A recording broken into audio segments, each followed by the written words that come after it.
ವ್ಯವಸ್ಥೆಯಲ್ಲಿ ಭಾಷಾವಾರು ಪ್ರಾಂತ್ಯಗಳ ರಚನೆ ಆದಂತ ಕೆಲವು ಚರ್ಚೆಗಳೇನು ನಡೆದಿದೆ. Yes, ಆ ಚರ್ಚೆಯ ಭಾಗವಾಗಿ ನಾವೆಲ್ಲ ಏನು ಒಂದು ಒಪ್ಪಂದಕ್ಕೆ ಬಂದಿದ್ದೇವೆ, ಅದನ್ನು ಹಾಳು ಮಾಡಬೇಡಿ ಅಂತ ಹೇಳಿ ನಾನು ಕೇಳ್ಕೊಳ್ತೇನೆ. ಎಸ್, ಉತ್ಕರ್ಷ್ ಅವರೇ, ಈಗ ಪಿಣರಾಯಿ ವಿಜಯನ್ ಅವರು ನೋಡ್ತಾ ಇದ್ರಿ ಪದೇ ಪದೇ ಕರ್ನಾಟಕವನ್ನು ಕೆಣಕ್ತಾ ಇದ್ದಾರೆ.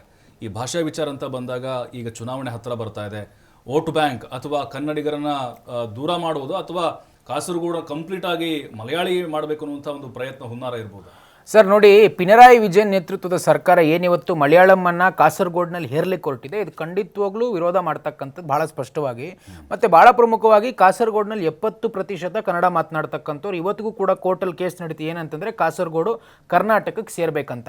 ಈಗ ಭಾಳ ಪ್ರಮುಖವಾಗಿ ಒಂದಷ್ಟು ಪ್ರಮುಖ ಅಂಶಗಳನ್ನು ನಾವೇನು ಗಮನಿಸಬೇಕು ಅಂತಂದರೆ, ಈಗ ಇವ್ರು ತಂದಿರತಕ್ಕಂಥ ಹೊಸ ಕಾಯ್ದೆ ಪ್ರಕಾರ ಮಾತೃಭಾಷೆಗೆ ಅಲ್ಲಿ ಉಲ್ಲಂಘನೆ ಮಾಡ್ತಾ ಇರ್ತಕ್ಕಂಥ. ಯಾಕಂದರೆ ಕಾಸರಗೋಡಿನಲ್ಲಿ ಮಾತೃಭಾಷೆ ಕನ್ನಡ, ಭಾಷಾ ಏಕಾಧಿಕಾರವನ್ನು ಸ್ಥಾಪನೆ ಮಾಡಲಿಕ್ಕೆ ಕಮ್ಯುನಿಸ್ಟ್ ಸರ್ಕಾರ ಹೋಗಿದೆ, ಪಿಣರಾಯಿ ವಿಜಯನ್ ಅವರ ಸರ್ಕಾರ.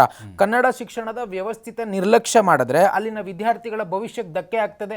ಅಲ್ಲಿನ ಸಾಂಸ್ಕೃತಿಕ ಹಿನ್ನೆಲೆಯನ್ನು ಸಂಪೂರ್ಣವಾಗಿ ನೀವು ಬುಡಮೇಲು ಮಾಡ್ದಂಗೆ ಆಗ್ತದೆ. ಮತ್ತೆ ಬಹಳ ಪ್ರಮುಖವಾಗಿ ಸ್ಥಳೀಯರ ಅಭಿಪ್ರಾಯಕ್ಕೆ ಇವತ್ತಿಗೂ ಕೂಡ ಕಮ್ಯುನಿಸ್ಟರು ಗೌರವನೇ ಕೊಡ್ತಾ ಇಲ್ಲ. ಇವತ್ತು ಅಲ್ಲಿ ಎಷ್ಟೋ ಜನ ನಮ್ಮ ಮಾತೃಭಾಷೆ ಕನ್ನಡ ಅಂತ ಹೇಳಿದ್ರು ಕೂಡ ಅವರ ಅಭಿಪ್ರಾಯಕ್ಕೆ ಗೌರವ ಕೊಡ್ತಾ ಇಲ್ಲ. ಭಾಷಾ ರಾಜಕಾರಣಕ್ಕಾಗಿ ಆಡಳಿತವನ್ನು ಮಾಡ್ತಾ ಇರತಕ್ಕಂಥ ಅತ್ಯಂತ ದುರ್ದೈವದ ಸಂಗತಿ ಅಂತ ಹೇಳ್ತೀನಿ. ಮತ್ತೆ ಬಹಳ ಪ್ರಮುಖವಾಗಿ ಇಲ್ಲಿ ಒಂದಷ್ಟು ಪ್ರಮುಖ ಅಂಶಗಳೇನು ಅಂತಂದ್ರೆ, ಇವರೆಲ್ಲ ಕೂಡ ಯಾರೀ ಕಮ್ಯುನಿಸ್ಟರು ಫೆಡರಲ್ ಸ್ಟ್ರಕ್ಚರ್ ಬಗ್ಗೆ ಮಾತಾಡ್ತಾರೆ, ನಾವೆಲ್ಲ ಕೂಡ ಒಕ್ಕೂಟ ವ್ಯವಸ್ಥೆ ಅಂತ ಹೇಳ್ತಾರೆ. ಆದರೆ ಇವತ್ತು ಮಾಡ್ತಾ ಇರ್ತಕ್ಕಂಥದ್ದೇನು, ಅದೇ ಕಮ್ಯುನಿಸ್ಟರು, ಅದೇ ಪಿಣರಾಯಿ ವಿಜಯನ್ ಫೆಡರಲ್ ವ್ಯವಸ್ಥೆಗೆ ಧಕ್ಕೆ ತರ್ತಾ ಇದ್ದಾರೆ, ಒಕ್ಕೂಟದ ವ್ಯವಸ್ಥೆಯನ್ನು ಗೌರವಿಸ್ತಾ ಇಲ್ಲ. ಮತ್ತೆ ಅದಕ್ಕಿಂತ ದುರ್ದೈವದ ಸಂಗತಿ ಏನಂತ, ಇವರೆಲ್ಲ ಕೂಡ ಹಿಂದೆ ಕಾಂಗ್ರೆಸ್ ಸರ್ಕಾರ ನಡೆಸಿದಂಥವ್ರು, ಇಲ್ಲಿನ ಎಡಪಂಥೀಯರು ಕಮ್ಯುನಿಟಿ ಯಾರಿದ್ದಾರೆ ಕರ್ನಾಟಕದಲ್ಲಿ, ಅವ್ರು ಯಾಕೆ ಇವತ್ತಿಗೂ ಚಕಾರ ಎತ್ತಾ ಇಲ್ಲ? ಅವರೆಲ್ಲ ಯಾರು? ಇದೇ ಸಿದ್ದರಾಮಯ್ಯನವ್ರ ಜೊತೆ ಕಾಂಗ್ರೆಸ್ ಜೊತೆ ಕೈ ಜೋಡಿಸಿರ್ತಕ್ಕಂಥವ್ರು, ಒಂದೇ ಒಂದು ಚಕಾರ ಎತ್ತಲ್ಲ. ಈ ಸೆಲೆಕ್ಟಿವ್ ಹೋರಾಟ ಏನಿದೆ ಕಾಂಗ್ರೆಸ್ನದ್ದು ಕರ್ನಾಟಕದಲ್ಲಿ, ಇದನ್ನು ಕೂಡ ವಿರೋಧ ಮಾಡ್ಲೇಬೇಕು ನಾವು. ಸಿದ್ದರಾಮಯ್ಯ ಟ್ವೀಟ್ ಮಾಡಿ ವಿರೋಧ ಮಾಡಿದಾರಲ್ಲ. ನಾನು ಅದನ್ನೇ ಹೇಳ್ತಿರೋದು, ಭಾಷಾ ವಿಚಾರದಲ್ಲಿ ರಾಜಕೀಯ ಬೇಡ. ಆದ್ರೆ ನಾನು ಹೇಳ್ತಾ ಇರ್ತಕ್ಕಂಥದ್ದು, ಇಲ್ಲಿನ ಕಮ್ಯುನಿಸ್ಟರು ಯಾರು ಕಾಂಗ್ರೆಸ್ ಜೊತೆ ಕೈ ಜೋಡಿಸ್ಕೊಂಡು ಕೆಲಸ ಮಾಡ್ತಾ ಇದ್ದಾರೆ, ಅವ್ರು ಎಲ್ಲಿ ಹೋಗಿದ್ದಾರೆ? ಯಾಕೆ ಈ ವಿಚಾರವಾಗಿ ಒಂದೇ ಧ್ವನಿಯಲ್ಲಿ ಇದನ್ನ ವಿರೋಧ ಮಾಡ್ತೀವಿ ಅಂತ ಹೇಳುವಂತ ನೈತಿಕತೆ ಇಲ್ಲ ಅವ್ರಿಗೆ? ಯಾಕೆ ಇದನ್ನ ವಿರೋಧ ಮಾಡ್ತಾ ಇಲ್ಲ? ಯಾಕಂದ್ರೆ ನಿಮಗೆ ಸಿದ್ಧಾಂತ ಮುಖ್ಯ, ಇಲ್ಲಿ ಭಾಷೆ ವಿಚಾರ ಮುಖ್ಯ ಆಗ್ತಾ ಇಲ್ಲ. ನಾಡನ್ನು ರಕ್ಷಣೆ ಮಾಡುವಂತ ವಿಚಾರ ಬಂದಾಗ ನಾವೆಲ್ಲ ಕೂಡ ಒಟ್ಟಾಗಬೇಕು. ಯಾಕಂದ್ರೆ ಕನ್ನಡಕ್ಕಿಂತ ಮಿಗಿಲಾದದ್ದು ಯಾವುದೂ ಇಲ್ಲ, ಸಿದ್ಧಾಂತಗಳು ಏನೇ ಇರಲಿ.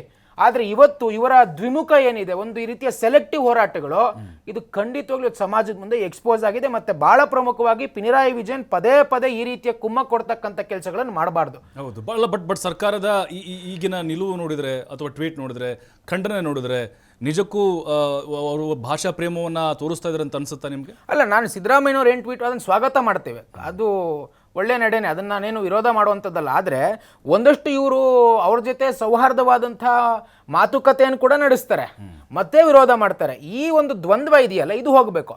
ಇದೇ ಸಿದ್ದರಾಮಯ್ಯನವ್ರು ವಿರೋಧ ಮಾಡಿದ್ರು, ಒಪ್ಕೊಳ್ತೇವೆ, ವಿರೋಧ ಮಾಡಿದಂಥ ನಾವೆಲ್ಲ ಕೂಡ ಸ್ವಾಗತ ಮಾಡ್ತೇವೆ. ಮತ್ತೆ ಅದೇ CM ಜೊತೆ ವೇದಿಕೆ ಹಂಚ್ಕೊಳ್ತಾರೆ, ಮತ್ತೆ ಅವ್ರ ಪರವಾಗಿ ಮಾತನಾಡ್ತಾರೆ. ಇಲ್ಲಿರ್ತಕ್ಕಂಥ ಎಡಪಂಥೀಯರು ಯಾಕೆ ಆಚೆ ಬಂದು ಮಾತನಾಡ್ತಾ ಇಲ್ಲ? ಎಲ್ಲಿ ಹೋಗಿದ್ದಾರೆ ಅವರೆಲ್ಲ? BT ಲಲಿತಾ ನಾಯಕ್ ಇರ್ಬೋದು, ಜಸ್ಟಿಸ್ ಗೋಪಾಲ್ ಗೌಡ್ರು ಇರ್ಬೋದು, ಇಂಥ ಇವರೆಲ್ಲ ಏನು ಕಮ್ಯುನಿಸ್ಟ್ ಚಿಂತನೆಯನ್ನ ಪಾಲನೆ ಮಾಡ್ಕೊಂಡು ಬಂದಿರತಕ್ಕಂಥ ಘಟಾನುಘಟಿಗಳಿದ್ದಾರೆ, ಎಲ್ಲಿ ಹೋಗಿದ್ದಾರೆ ಅವರೆಲ್ಲ? ಅಂದ್ರೆ ಅವ್ರಿಗೆ ಭಾಷಾ ಪ್ರೇಮ ಇಲ್ಲ, ಬೇರೆ ಸಿದ್ಧಾಂತ ಮುಖ್ಯ ಅಷ್ಟೇ ಭಾಷಾ ಪ್ರೇಮ ಅನ್ನೋಂಥದ್ದು. ಅವರೆಲ್ಲ ಭಾಷಾ ವಿರೋಧಿಗಳು. ಹಾಗಾದ್ರೆ ಮಾತಾಡ್ಬೇಕಲ್ಲ. ಈಗ ಅದೇ BJP ಅವ್ರು ಮಾಡಿದ್ರೆ ನೀವೆಲ್ಲ ಮನುವಾದಿಗಳು, ನೀವೆಲ್ಲ ಹಿಂದಿಯನ್ನು ಹೇರ್ತೀರಾ ಅಂತ. ಹಾಗಾದ್ರೆ ಇದೇನು ಮಾಡ್ತಾ ಇದ್ದಾರೆ ಪಿಣರಾಯಿ ವಿಜಯನ್? ಇವರೆಲ್ಲ ಹಿಂದೆ ಕಾಂಗ್ರೆಸ್ ಜೊತೆ ಕೈ ಜೋಡಿಸಿದವ್ರೆ, ಇತ್ತೀಚೆಗೂ ಅಲಯನ್ಸ್ ಪಾರ್ಟ್ನರ್ಸ್ ಆಗಿದ್ದಂಥವ್ರೆ ಅಲ್ವಾ?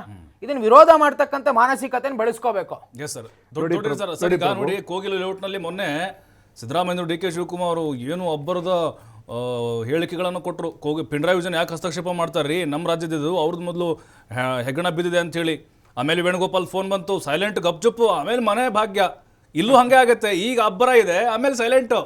ಅಲ್ಲ ಪ್ರಭು, ನೋಡಿ, ಒಂದು ರಾಂಗ್ ಇಂಟರ್ಪ್ರಿಟೇಷನ್ ದಯವಿಟ್ಟು ನಾವು ಮಾಡೋದು ಬೇಡ. ಮಾಧ್ಯಮದಲ್ಲಿ ಕೂತ್ಕೊಂಡಾಗ ನಾವೆಲ್ಲರೂ ಜವಾಬ್ದಾರಿಯಿಂದ ಮಾತಾಡಬೇಕಾಗ್ತದೆ.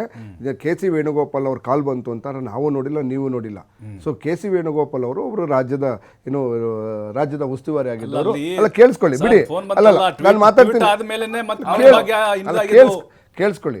ಸೊ ಏನು KC ವೇಣುಗೋಪಾಲ್ ಅವರು ನಮ್ಮ ಪಕ್ಷದ AICC ಜನರಲ್ ಸೆಕ್ರೆಟರಿ ಅವರು. ನಮ್ಮ ಪಕ್ಷದ ವಿಚಾರವಾಗಿ ಯಾವುದೇ ನಿರ್ಧಾರವನ್ನು ತೆಗೆದುಕೊಳ್ತಕ್ಕಂಥ ಹಕ್ಕು ಅವರಲ್ಲಿದೆ. ಅವರು ಸರ್ಕಾರದ ವಿಚಾರದಲ್ಲಿ ಹಸ್ತಕ್ಷೇಪ ಅವ್ರು ಮಾಡಿಲ್ಲ, ಮಾಡೋದು ಇಲ್ಲ.